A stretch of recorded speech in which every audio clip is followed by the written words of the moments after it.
Hi students, welcome to ఏకని Venkateswara online classes.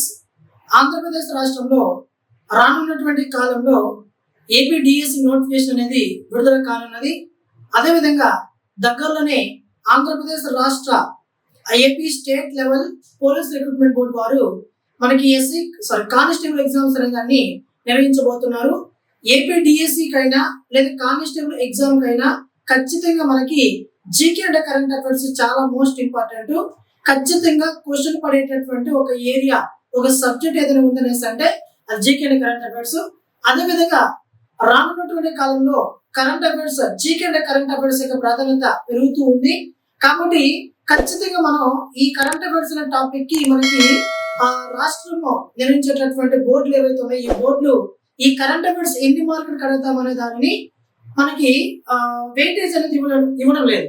కానీ ప్రతి ఒక్క ఎగ్జామ్ లో కూడా ఖచ్చితంగా మనకి 20 పైగా ప్రశ్నలు జీకే అంటే కరెంట్ అఫైర్స్ నుంచి అడుగుతున్నారు. ఎందుకంటే కరెంట్ అఫైర్స్ అనేసి అంటే మన జీవితంలో నిత్య జీవితంలో కనిపించేటటువంటి లేదా రానున్నటువంటి కాలంలో ప్రతి ఒక్క విద్యార్థి తెలుసుకోవాల్సినటువంటి ఒక అంశము. ఇది టెక్నాలజీ పరంగా కూడా చాలా ఇంపార్టెంట్ కాబట్టి కరెంట్ అఫైర్స్ పైన మనం ఫోకస్ చేయాల్సిన అవసరం ఉంది.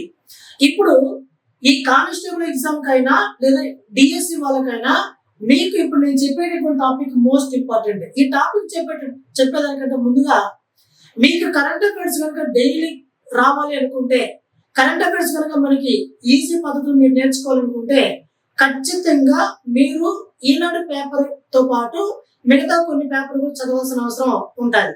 అయితే ఈనాడు పేపర్ లో కరెంట్ అఫైర్స్ ఏం చదవాలి సార్, ఆంధ్రజ్యోతిలో ఏం చదవాలి, సాక్షిలో ఏం చదవాలి అని మీకు తెలియకపోతే మన వాట్సాప్ ఛానల్ ఒకటి ఉంది.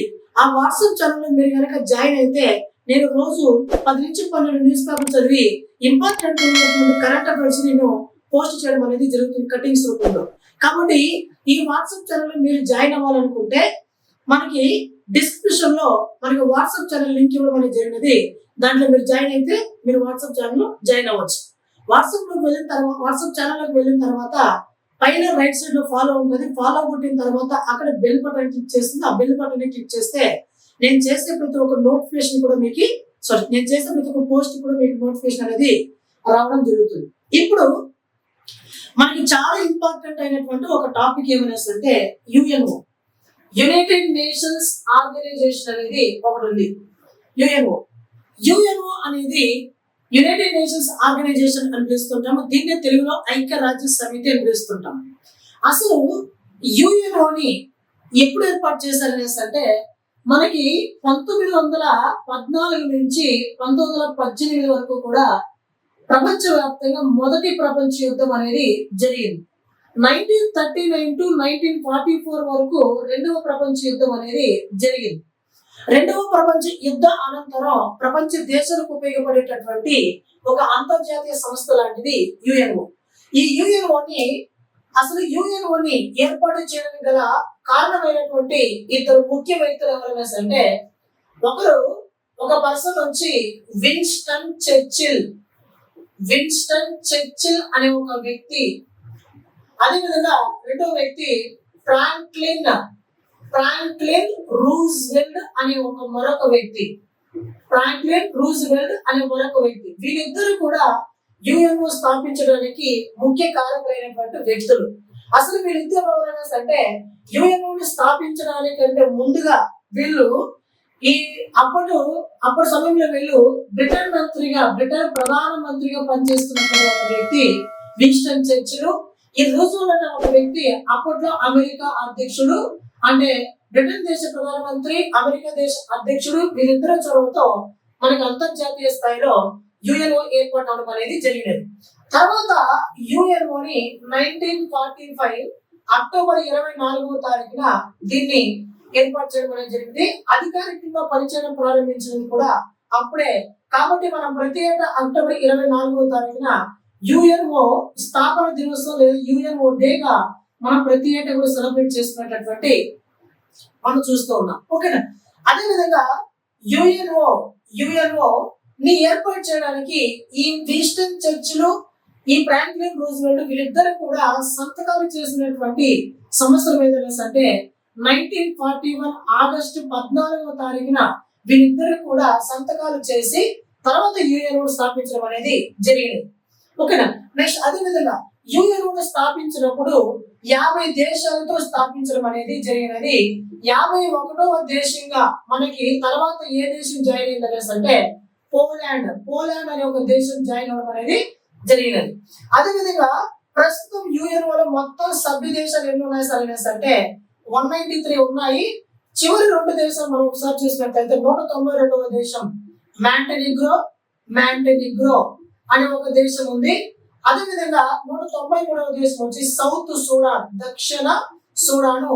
ఇది 2014లో దీనిలో అధికారికంగా 193వ సభ్య దేశంగా జాయిన్ అవ్వడం అనేది జరిగినది.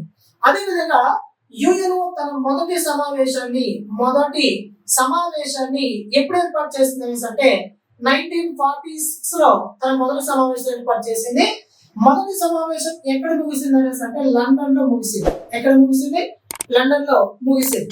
అదే విధంగా యుఎన్ఓ యొక్క ప్రధాన కార్యాలయం ఎక్కడ ఉంది సార్ అనేసి అంటే న్యూయార్క్ లో ఉంది. న్యూయార్క్ ఎక్కడ ఉంది అనేసి అంటే అమెరికా ఉంది. అమెరికాలో ఉండడం అనేది జరుగుతుంది. నెక్స్ట్ అదే విధంగా యుఎన్ఓ జాతీయ జెండా పొడవు వెడల్పు ఎంత అనేసి అంటే 3:2 అంటే 3 అడుగులు పొడవు ఉంటే 2 అడుగులు వెడల్పు ఉండడం అనేది జరుగుతుంది. అదే విధంగా నెక్స్ట్ యుఎన్ఓ చిహ్నం ఏదనేసి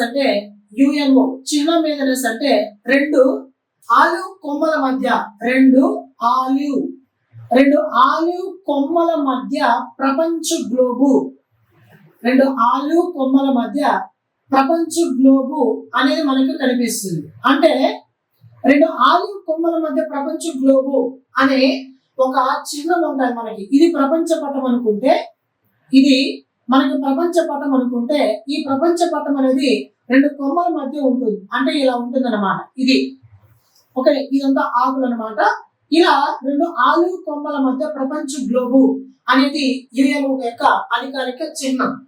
మరియు ఆలివ్ కొమ్మలని ఎందుకు తీసుకున్నాం సార్ అనేసి అంటే ఆలివ్ కొమ్మలు అనేది ఇది శాంతికి చిహ్నం. అసలు యుఎన్ఓ స్థాపించడం గల కారణం ఏంటంటే ప్రపంచ దేశాల మధ్య సత్సంబంధాలు నెలకొల్పి ప్రపంచ దేశాల మధ్య ఎటువంటి యుద్ధానికి దారి తీయకుండా ప్రపంచ దేశాలని శాంతి వైపు నడిపించడం కోసం ఏర్పాటు చేసినటువంటి ఒక అంతర్జాతీయ సంస్థ లాంటిది యుఎన్ఓ. ఓకేనా. నెక్స్ట్ అదే విధంగా మనకి యుఎన్ఓలో మాట్లాడేటటువంటి అధికారిక భాషలు ఎన్ని ఉన్నాయి సార్ అనేసి అంటే గుర్తుపెట్టుకోండి. యుఎన్ఓలో మాట్లాడేటటువంటి అధికారిక భాషలు ఏమున్నాయి సార్ అనేసి అంటే మీకు కనుక అధికారిక భాష గుర్తులేదంటే నేను ఒకటి చెప్తాను, దాన్ని గుర్తుపెట్టుకోండి. కోడ్ చెప్తా, ఆ కోడ్ ని గుర్తుపెట్టుకోండి. ఏసీ పెట్టినటువంటి వస్తువు చాలా ఫ్రెష్ గా ఉంటుంది అని ఒక కోడ్ గుర్తుపెట్టుకోండి. యుఎన్ఓలో మాట్లాడేటువంటి అధికారిక భాషలకి కోడ్. ఏసీలో పెట్టినటువంటి ఒక వస్తువు చాలా ఫ్రెష్ గా ఉంటుంది అనేసి ఈ కోడ్ గుర్తుపెట్టుకోండి. ఇప్పుడు ఏ అంటే ఏమనేసి అంటే అరబిక్ భాష. ఏ అనగా అరబిక్ భాష, చి అనగా చైనీస్ భాష, ఎఫ్ అనగా ఫ్రెంచ్ భాష, ఆర్ అనగా రష్యన్ లాంగ్వేజ్, ఈ అనగా ఇంగ్లీషు, అదే విధంగా ఎస్ అంటే స్పానిష్. ఈ భాషలని ఈ 6 భాషలు కూడా మనకి యుఎన్ఓలో మాట్లాడాల్సినటువంటి అధికారిక భాషలు. అదే విధంగా మనకి ఇక్కడ అడగచ్చు, సార్ మనకి హిందీ భాష లేదు కదా సార్, మీరు అన్ని చెప్పారు కానీ హిందీ భాష అనేది ప్రపంచవ్యాప్తంగా ఎక్కువ మాట్లాడేటువంటి ఒక భాష కదా సార్ అనేసి అంటే ఆ హిందీ భాష ఈ అరబిక్ భాషలో భాగంగా మనం గుర్తించడం అనేది జరిగింది. ఓకేనా. అదే విధంగా ఇది మనకు సంబంధించినటువంటిది మనకి యుఎన్ఓ సంబంధించినటువంటి సమాచారం ఇలా నేర్చుకోవాలి. అదే విధంగా మనకి యుఎన్ఓలో మొత్తం 6 విభాగాలు ఉంటాయి. ఈ 6 విభాగాలు కూడా మనకి చాలా ఇంపార్టెంట్. కమింగ్ కాంపిటేటివ్ ఎగ్జామ్ లో ఈ టాపిక్ నుంచి క్వశ్చన్ లేనటువంటిది క్వశ్చన్ పేపర్ ఉన్నదనే అంశాన్ని మీరు గమనించాలి. ఓకేనా. ఇప్పుడు యుఎన్ఓలో మొత్తం ఎన్ని సభ్య దేశాలు ఉన్నాయి అంటే 6 సభ్య దేశాలు ఉన్నాయి. 6 విభాగాలు ఉన్నాయి. యుఎన్ఓలో మొత్తం 6 విభాగాలు ఉన్నాయి. ఒకటి యునైటెడ్ నేషన్స్ జనరల్ అసెంబ్లీ, సాధారణ అసెంబ్లీ అంటాం. రెండవది యునైటెడ్ నేషన్స్ సెక్యూరిటీ కౌన్సిల్ అనేది ఒకటి ఉంటుంది. నెక్స్ట్ మూడవది United Nations Economic and Social council అనేది మరొకటి ఉంటుంది. అదే విధంగా ట్రస్టీషిప్ కౌన్సిల్ అనేది మరొకటి ఉంటుంది. ఐదవది వచ్చి ఇంటర్నేషనల్ కోర్ట్ ఆఫ్ జస్టిస్ అనేది మరొకటి ఉంటుంది. నెక్స్ట్ వచ్చి సచివాలయం అంటే సెక్రటేరియట్ అన్నమాట. ఇవి 6 విభాగాలు కూడా యుఎన్ఓలో ఉన్నటువంటి ప్రధానమైనటువంటి భాగాలు 6. దీంట్లో ఈ 6 విభాగాలు కూడా చాలా చాలా ఇంపార్టెంట్, మోస్ట్ ఇంపార్టెంట్. ఒక్కొక్క విభాగం గురించి నేను ఇప్పుడు క్లారిటీగా చెప్తాను, జాగ్రత్తగా గమనించండి. యుఎన్జిఏ అంటే యునైటెడ్ నేషన్స్ జనరల్ అసెంబ్లీ, ఐక్యరాజ్య సమితి సాధారణ అసెంబ్లీ పిలుస్తాం. దీనినే ప్రపంచ పార్లమెంట్ అని కూడా పిలుస్తారు. ఐక్యరాజ్య సమితిలో ఉన్నటువంటి సభ్య దేశాలన్నీ కూడా యునైటెడ్ నేషన్ జనరల్ అసెంబ్లీలో ఉన్నటువంటి సభ్య దేశాలుగా పరిగణించాలి. అంటే యునైటెడ్ నేషన్స్ ఆర్గనైజేషన్ లో 193 దేశాలు అంటే ఆ 193 దేశాలు కూడా యునైటెడ్ నేషన్ జనరల్ అసెంబ్లీలో సభ్య దేశాలుగా మనం పరిగణించాల్సిన అవసరం ఉంటుంది. ఒకటి. నెక్స్ట్ అదే విధంగా మరి ప్రపంచ పార్లమెంట్ ఏం చేస్తుంది సార్ అనేసి అంటే, ఒకటి గుర్తుపెట్టుకోండి మిత్రమా, ఆంధ్రప్రదేశ్ రాష్ట్రానికి మనకి విధాన సభ ఉంది. విధాన సభ ఏం చేస్తుంది అనేసి అంటే, రాష్ట్ర ప్రజలకు కావాల్సినటువంటి చట్టాలను ఆమోదించే బాధ్యత ఆంధ్రప్రదేశ్ రాష్ట్ర విధాన సభ తీసుకుంటుంది. అదే విధంగా మన దేశానికి పార్లమెంట్ ఉంది. పార్లమెంట్ అనగా రాజ్యసభ, లోక్సభ, రాష్ట్రపతి. ఎగువ సభను రాజ్యసభ అంటాం, దిగువ సభను లోక్సభ అంటాం. రాష్ట్రపతి ఏ సభలో సభ్యుడి కాకపోయినా పార్లమెంట్ లో సభ్యుడిగా పరిగణిస్తాం. ఒకటి. అదే విధంగా పార్లమెంట్ ఏం చేస్తుంది, రాష్ట్ర విధాన సభ రాష్ట్ర ప్రజల కోసం చట్టాలను ఆమోదిస్తే దేశ పార్లమెంటు దేశ ప్రజలకు కావాల్సినటువంటి చట్టాలను ఆమోదించే బాధ్యత దేశ పార్లమెంట్ ఉంటుంది. అలా ప్రపంచ దేశాలకు సంబంధించినటువంటి చట్టాలను గాని తీర్మానాలను గాని ఆమోదించేటటువంటి పరిస్థితి ఈ 6లో ఏ సభకు ఉంటుంది అనేసి అంటే యునైటెడ్ నేషన్ జనరల్ అసెంబ్లీ అనే ఒక సభకి ఉంటుంది. కాబట్టి దీనిని ఏమని పిలుస్తామంటే ప్రపంచ పార్లమెంట్ గా దీన్ని పిలవడం అనేది జరుగుతుంది. నెక్స్ట్ అదే విధంగా యునైటెడ్ నేషన్స్ సెక్యూరిటీ కౌన్సిల్ అనేది చాలా important. United Nations Security council చాలా ఇంపార్టెంట్, జాగ్రత్తగా గమనించండి. ఈ విభాగం నుంచి క్వశ్చన్ లేకుండా కమింగ్ కాంపిటేటివ్ ఎగ్జామ్ లో ప్రశ్న పత్రం అనేది ఉండదు. అంత ఇంపార్టెంట్ విభాగం ఇది యునైటెడ్ నేషన్స్ సెక్యూరిటీ కౌన్సిల్. దీన్నే తెలుగులో భద్రతా మండలి అని పిలుస్తాం. మిత్రమా ఒకటి గుర్తుపెట్టుకోండి, 6 విభాగాల్లో కూడా international Court of Justice headquarters ఎక్కడ ఉంటుంది అనేసి అంటే ది హేగ్ లో ఉంటుంది. ది హేగ్ అనే చోట ది హెడ్ క్వార్టర్స్ ఉంటుంది. ది హేగ్ ఎక్కడ ఉంది సార్ అనేసి అంటే నెదర్లాండ్స్ దేశంలో హెడ్ క్వార్టర్స్ ఉండడం అనేది జరుగుతుంది. మిగతా 5 విభాగాల హెడ్ క్వార్టర్స్ కూడా అమెరికా దేశంలో న్యూయార్క్ కేంద్రంగా పనిచేసేటటువంటి ఒక విభాగాలు అన్నమాట. గుర్తుపెట్టుకోండి, మిగతా 5 విభాగాలు కూడా న్యూయార్క్ కేంద్రంగా పనిచేస్తే ఈ ఇంటర్నేషనల్ కోర్ట్ ఆఫ్ జస్టిస్ మాత్రం ది హేగ్ కేంద్రంగా పనిచేస్తుంది. ది హేగ్ ఎక్కడ ఉందంటే నెదర్లాండ్స్ లో ఉంది. ఇప్పుడు మొదటి చెప్పేసి యునైటెడ్ నేషన్ జనరల్ అసెంబ్లీ, ఇది ప్రపంచ పార్లమెంట్ అని పిలుస్తాం. ప్రపంచ దేశాలకు సంబంధించిన ఇన్ఫర్మేషన్ ని వాళ్ళు తీర్మానాలు చట్టాలు ఆమోదించడం జరుగుతుంది. నెక్స్ట్ ఇప్పుడు మన యునైటెడ్ నేషన్స్ సెక్యూరిటీ కౌన్సిల్ అనేది చాలా చాలా ఇంపార్టెంట్, మోస్ట్ ఇంపార్టెంట్. గుర్తుపెట్టుకోండి, యునైటెడ్ నేషన్స్ సెక్యూరిటీ కౌన్సిల్ భద్రతా మండలి. భద్రత అంటే సెక్యూరిటీ. ఎవరికి సెక్యూరిటీ? ప్రపంచ దేశాల మధ్య శాంతియుతంగా శాంతిని పరిరక్షించడమే. ప్రపంచ దేశాల మధ్య ఏదైనా యుద్ధం నెలకొంటే ఆ 2 దేశాలకి ఇది ఒక సెక్యూరిటీ లాంటిదిగా పనిచేస్తుంది United Nations Security council. United Nations Security council మొత్తం సభ్య దేశాల సంఖ్య ఎంత అనేసి అంటే 15 సభ్య దేశాలు ఉంటాయి. ఇందులో ఈ 15 దేశాల్లో కూడా మనకి P5 కంట్రీస్ అనేవి 5 దేశాలు ఉంటాయి. అదేవిధంగా NP10 కంట్రీస్ అనేది మరొక 10 దేశాలు ఉంటాయి. P అంటే పర్మనెంట్ గా 5 దేశాలు ఉంటాయి, నాన్ పర్మనెంట్ గా 10 దేశాలు ఉంటాయి. ఇప్పుడు ఈ పర్మనెంట్ 5 దేశాలు, నాన్ పర్మనెంట్ 5 దేశాలు ఏం చేస్తాయి? ఈ పర్మనెంట్ అసలు P5 దేశాలు అంటే ఏమున్నాయి అనేసి అంటే గుర్తుపెట్టుకో, Russia, China, America, Britain, France. ఈ 5 దేశాలు కూడా మనకి P5 దేశాలుగా, P5 కంట్రీస్ గా యునైటెడ్ నేషన్స్ సెక్యూరిటీ కౌన్సిల్ లో సభ్య దేశాలు ఉండడం అనేది జరుగుతుంది. అంటే ఈ P5 కంట్రీస్ కి ఏ అధికారం ఉంటుంది అనేసి అంటే వీటో అధికారం ఉంటుంది. ఏ అధికారం ఉంటుంది? వీటో అధికారం ఉండడం అనేది జరుగుతుంది. వీటో అధికారం అనేసి అంటే తిరస్కరించుట లేదా నిలుపుదల లేదా ఆపుట అనే మీనింగ్ అనేది వస్తుంది. అంటే అర్థం ఏందనేసి అంటే ఏదైనా ఒక చట్టాన్ని కానీ ఒక తీర్మానాన్ని కానీ ప్రపంచ దేశాల మధ్య తీసుకురావాలనేసి అంటే ఖచ్చితంగా ఈ 5 దేశాల అనుమతి తప్పనిసరి.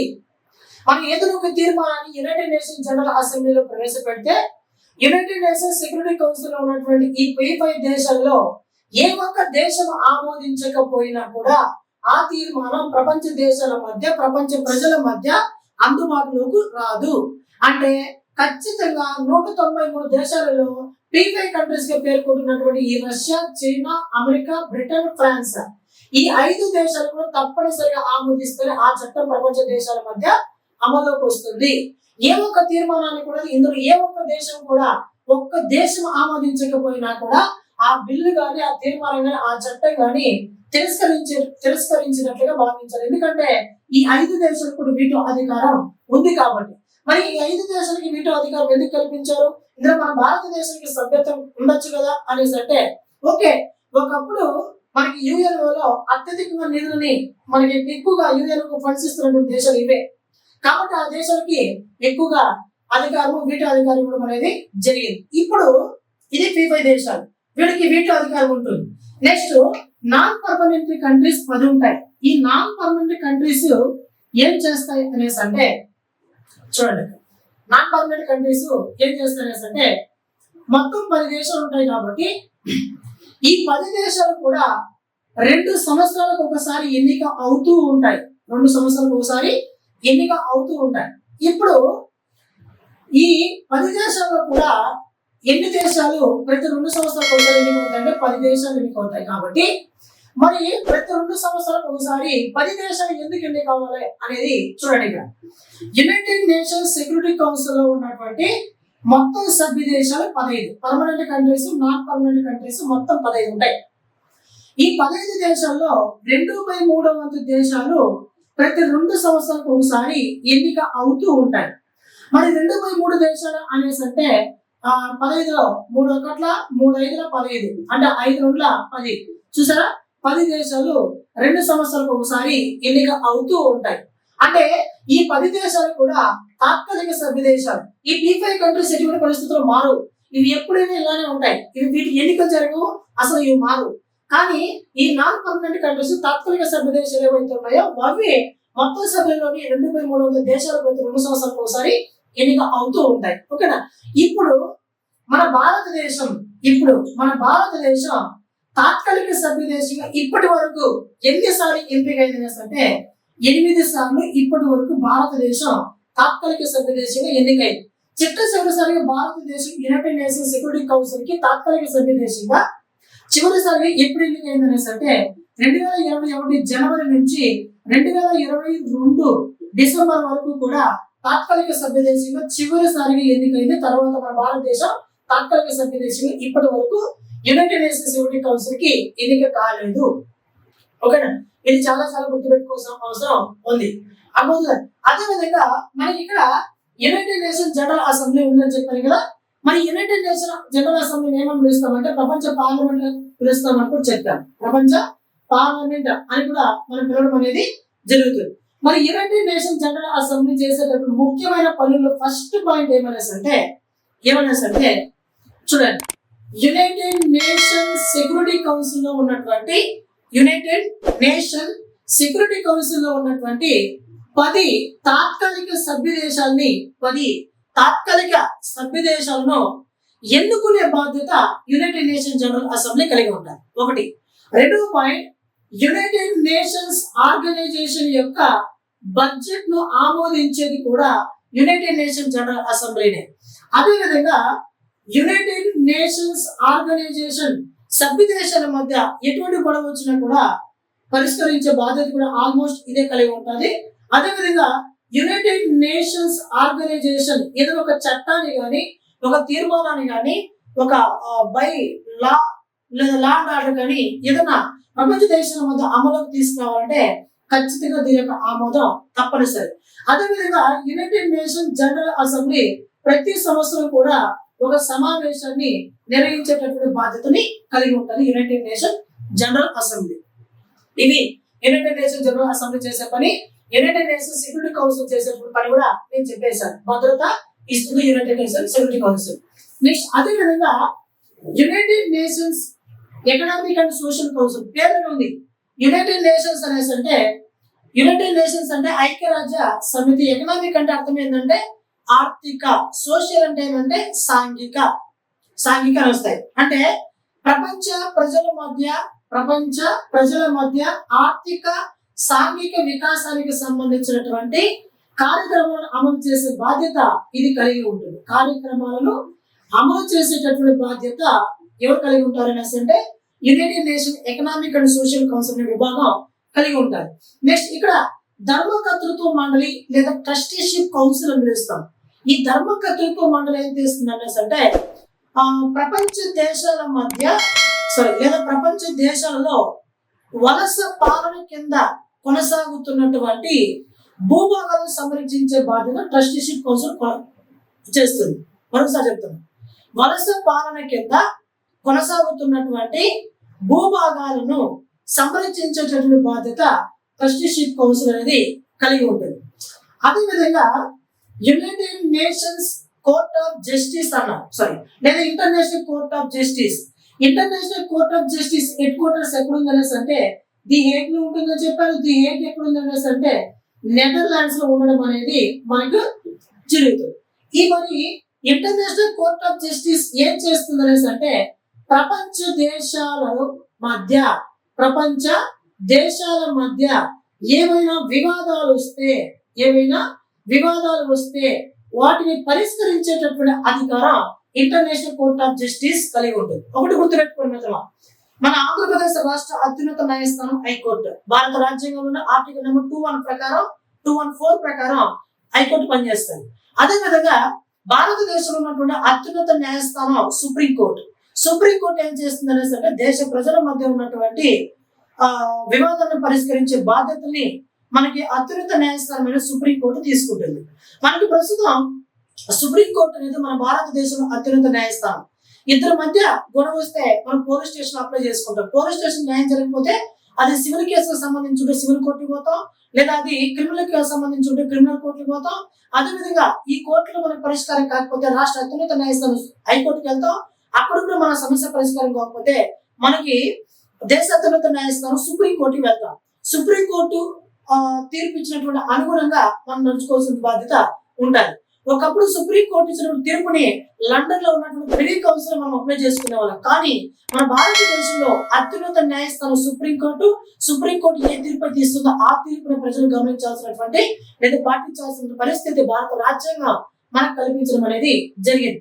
ఇప్పుడు మన భారతదేశంలో ఏదైనా ఒక వివాదం వస్తే దాన్ని పరిష్కరించే అధికారం సుప్రీంకోర్టు కలిగి ఉంటే, కానీ ప్రపంచ దేశాల మధ్య ఏమైనా సమస్య వస్తే, ఏమైనా వివాదాలు వస్తే వాటిని పరిష్కరించే అధికారం యునైటెడ్ నేషన్స్ ఆర్గనైజేషన్ లో ఉన్నటువంటి ఒక విభాగం ఇంటర్నేషనల్ కోర్ట్ ఆఫ్ జస్టిస్ ఆ వివాదాన్ని పరిష్కరిస్తుంది. ఇంటర్నేషనల్ కోర్ట్ ఆఫ్ జస్టిస్ లో పనిచేసేటటువంటి ఇంటర్నేషనల్ కోర్ట్ ఆఫ్ జస్టిస్ లో పనిచేసేటువంటి న్యాయమూర్తుల పదవీ కాలం ఎంత అనేసి అంటే 9 సంవత్సరాలుగా గుర్తుపెట్టుకోండి. అదేవిధంగా ఈ ఇంటర్నేషనల్ కోర్ట్ ఆఫ్ జస్టిస్ లో పనిచేసేటటువంటి అధ్యక్ష ఉప అధ్యక్ష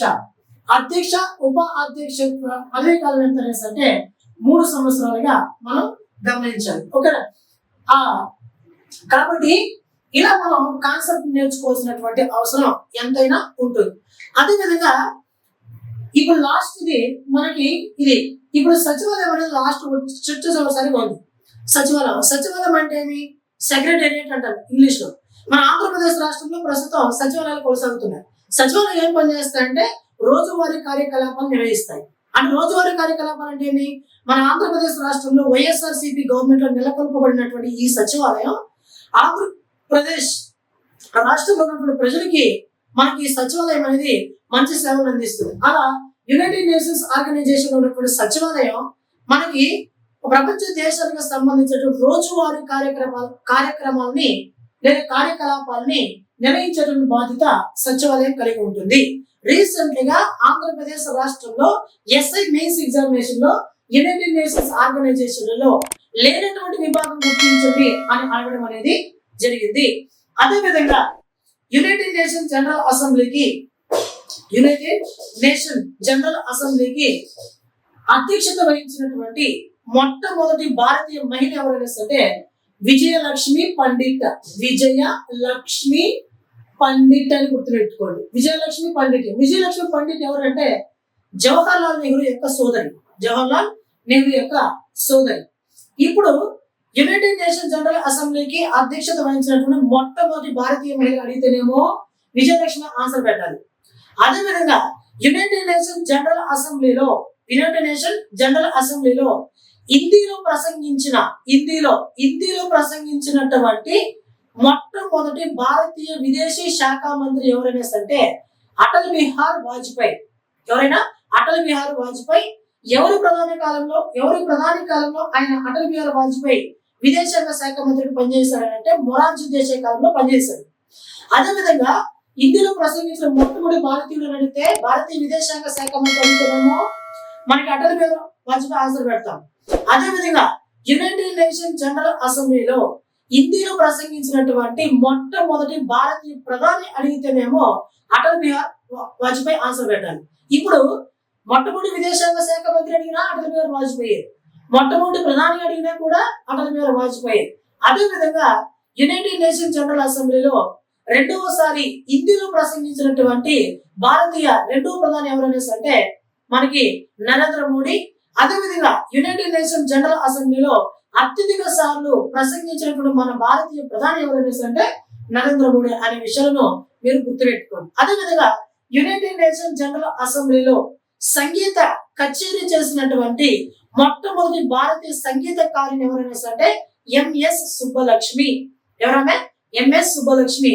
అదే విధంగా యునైటెడ్ నేషన్స్ ఆర్గనైజేషన్ కావచ్చు లేదా యునైటెడ్ నేషన్ జనరల్ అసెంబ్లీలో కావచ్చు మనకి సంగీత కచేరీ చేసినటువంటి రెండవ భారతీయ వ్యక్తి మొట్టమొదటి సంగీత దర్శకుడు ఎవరైనా అంటే ఏఆర్ రెహమాన్ అని గుర్తుపెట్టుకోండి. ఏఆర్ రెహమాన్ అనే విషయాన్ని గుర్తుపెట్టుకోండి. అదే విధంగా యుఎన్ఓ ప్రస్తుత సెక్రటరీ జనరల్ గా ఎవరున్నారంటే ఆంటోనియో గుటెరెస్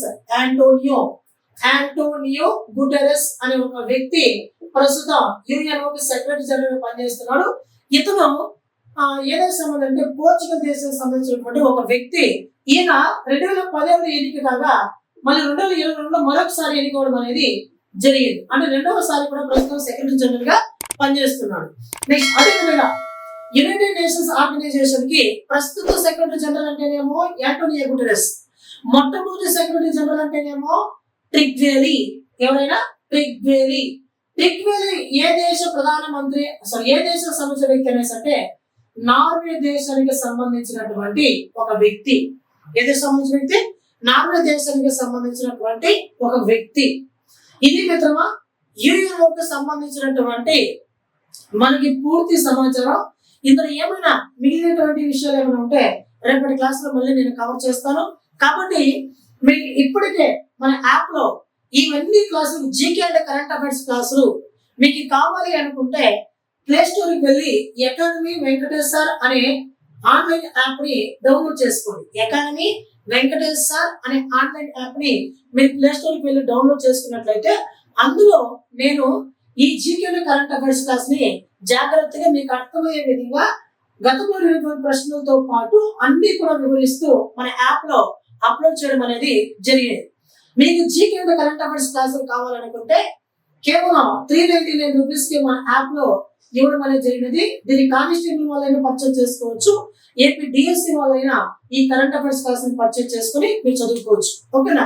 నేను ప్రామిస్ చేస్తున్నాను కరెంట్ అఫైర్స్ క్లాస్ నేను మన యాప్ లో అప్లోడ్ చేస్తున్నాను. ఇది డిఎస్సి ఎగ్జామ్ అయ్యే వరకు మీకు కరెంట్ అప్డేట్ ఇస్తూనే ఉంటాను.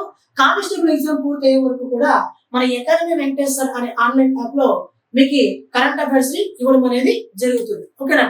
ఈ వీడియో మీకు నచ్చినట్లయితే లైక్ చేయండి, మీ ఫ్రెండ్స్ కి ఈ లింక్ షేర్ చేయండి. అదేవిధంగా మన ఛానల్ ని సబ్స్క్రైబ్ చేయండి.